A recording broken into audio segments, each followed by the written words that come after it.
Everyone, Clinton Day here. It's a fascinating discovery of music from right around the turn of the century, 1900, and actually just a little bit before it. The first chapter we're going to talk about is the emergence of black music. You could also call it the discovery of black music. Right around the turn of the century and well into the 20s, most of what we're going to call white America or mainstream America, and it was that way because black Americans, they were Americans, but they were second-class citizens. Voting was an issue. Freedom was an issue. Equality was an issue.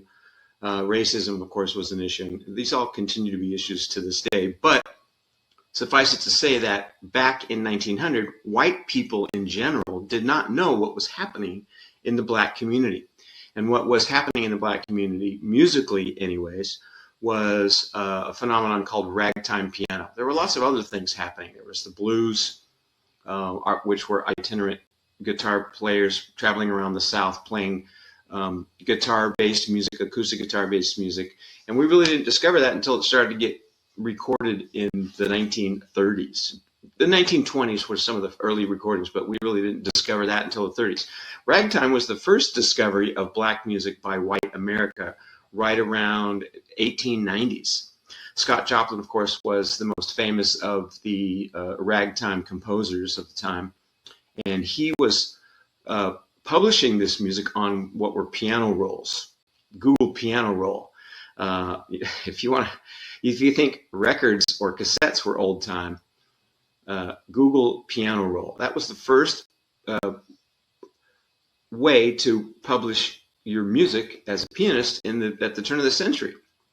And again, white America had no idea what was happening in black America. And in black clubs in the South, we assume that ragtime came about from black piano players hearing classical music, reinterpreting it with their own cultural style or soul, if you will, funkiness, syncopated rhythms, and extended harmonies. So you have a classical version of Mozart that got filtered through African-American culture, and you get ragtime. And it's a fascinating study. So again, ragtime was one of the first times when white America went, wow, what is happening with this music? I've never heard this before. White people don't play music like this. And because of post-slavery black America, and lesser rights in that culture, we really didn't understand what was happening in their culture until we started to see published music. And later on, recorded music in the blues, and not only Delta bluesmen who were guitar players who accompanied themselves and sang blues songs, but also the early blues singers like Bessie Smith was probably the most famous in that era, and there were lots of other black female blues singers from that era who became quite famous. Ethel Waters later on became quite famous in stage shows, but that music was really not discovered until right around the turn of the century, early 1900s. And again, ragtime was a style of music that permeated American music styles for the next 30 years. Early big band music is really just ragtime music orchestrated for big bands. In the teens, the black regiments in World War I, led by James Reese Europe, watch the video on that, that's fascinating. James Reese Europe was a black band conductor, but he arranged music in such a style that it was basically ragtime music for marching band. And that's where we got some of the first interesting large ensemble black music in America. And that was, of course, in the mid to late teens.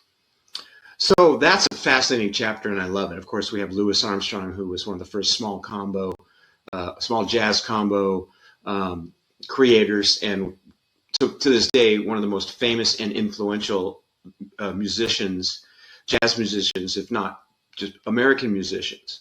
So we have a lot of great names there. We've got James Reese Europe, we've got Robert Johnson was one of the great, probably the most famous of the Delta bluesmen, Bessie Smith, and of course Louis Armstrong.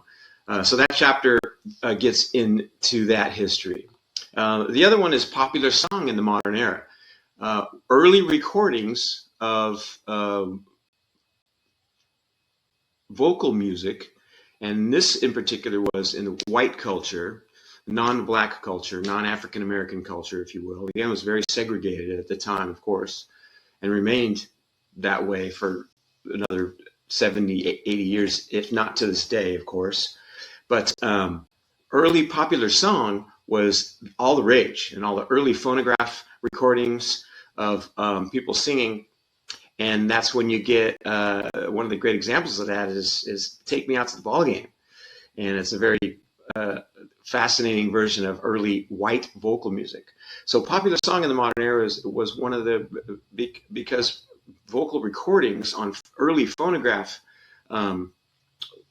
devices in people's households was how people understood and became familiar with early American music and white culture. So those are two great chapters, Unit 3, Unit 4.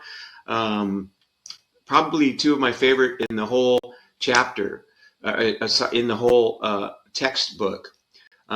So again, those are pretty awesome. I'm excited about them. I'm excited to read our discussions about this music. And don't forget, I should probably remind you all the time, don't forget to complete your discussion assignments, do your reading, do the listening, spend at least 4 to 6 hours per unit on the listening. Don't forget to post before the end of night, Sunday night, end of day, before midnight, because if you don't, you will not get credit. So make sure you post an original post to the discussions, as well as reply to another student's post to complete the assignment. All right, I'll talk to you all next week.